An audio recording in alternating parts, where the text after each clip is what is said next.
Ang kapayapaan ng Panginoong Hesukristo ay sumainyong lahat.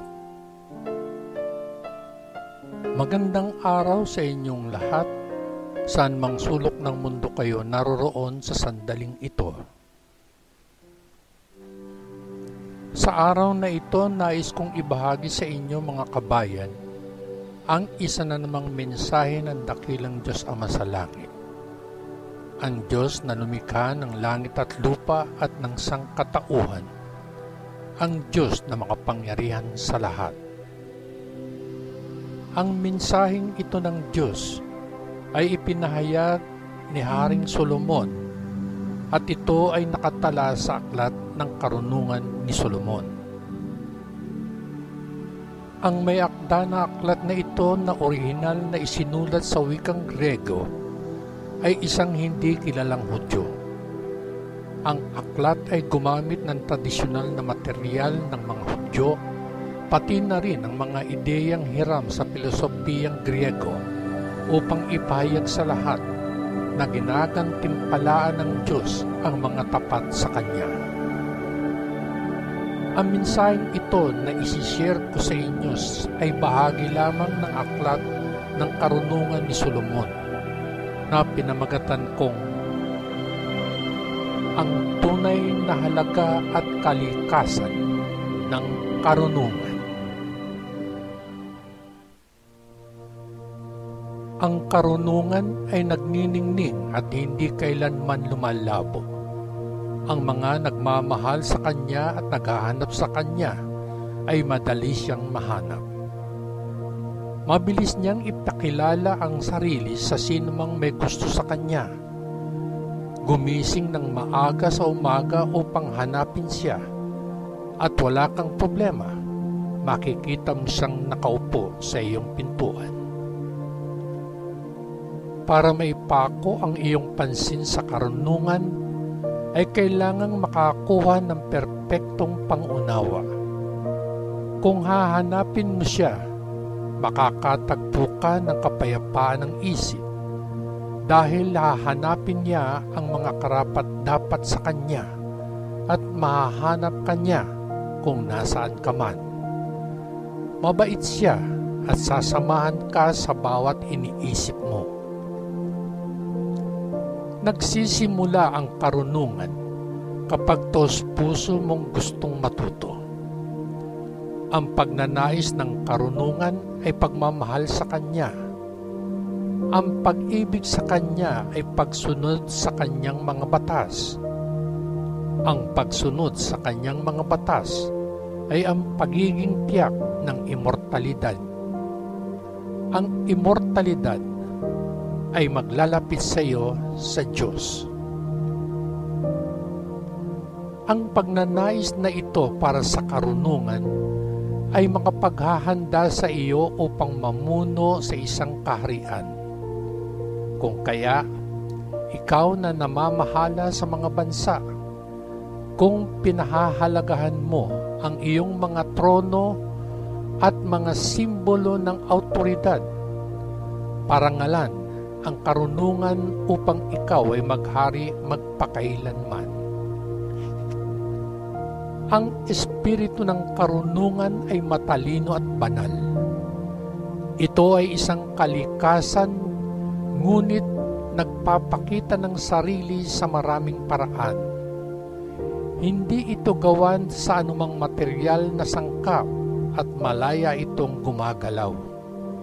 Ito ay malinaw, malinis at may tiwala. Hindi ito maaaring saktan.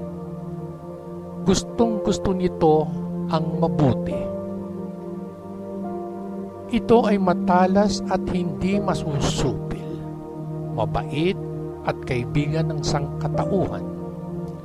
Ito ay maaasahan at sigurado at walang pag-aalala. Ito ay may kapangyarihan sa lahat ng bagay at nakikita ang lahat. Ito ay tumatagos sa bawat espiritu na matalino at dalisay, gaano man kaselan ang sangkap nito. Ang karunungan ay gumagalaw ng mas madali kaysa sa paggalaw mismo Siya ay napakalinis na siya ay tumagos sa lahat. Siya ay hininga ng kapangyarihan ng Diyos, isang dalisay at nagniningning na batis ng kaluwalhatian mula sa makapangyarihan. Walang anumang bagay na nadungisan ang maaaring magnakaw ng daan patungo sa karunungan. Siya ay salamin ng walang hanggang liwanag, isang perpektong salamin ng aktibidad at kabutihan ng Diyos. Kahit na ang karunungan ay kumikilos ng mag-isa, kaya niyang gawin ang kahit ano. Ginagawa niyang bago ang lahat kahit na siya mismo ay hindi nagbabago. Mula sa henerasyon kada henerasyon, siya ay pumapasok sa mga kaluluwa ng mga banal na tao at ginagawa silang mga kaibigan at propeta ng Diyos. Walang higit na minahalang Diyos kaysa sa mga taong nasa tahanan na may karunungan. Ang karunungan ay mas maganda kaysa sa araw at lahat ng mga konstelasyon. Siya ay mas mahusay kaysa sa liwanag mismo, dahil ang gabi ay laging sumusunod sa araw, ngunit ang kasamaan ay hindi kailanman mananaig sa karunungan. Ang kanyang dakilang kapangyarihan ay umaabot sa bawat bahagi ng mundo at itinakda niya ang lahat sa kapaki-pakinabang na kaayusan. Mga kabayan, ang mensahe ng Panginoon. Manalangin tayo. Purihin ang Panginoon, purihin ang Panginoon mula sa langit, purihin siya sa kaitaasan. Purihin siya lahat ng kanyang mga anghel, purihin siya lahat ng kanyang makalangit na hukbo. Purihin siya araw at buwan, purihin ninyo siya, kayong lahat na nagniningning na bituin. Purihin siya kayong pinakamataas na langit at kayong mga tubig sa itaas ng langit.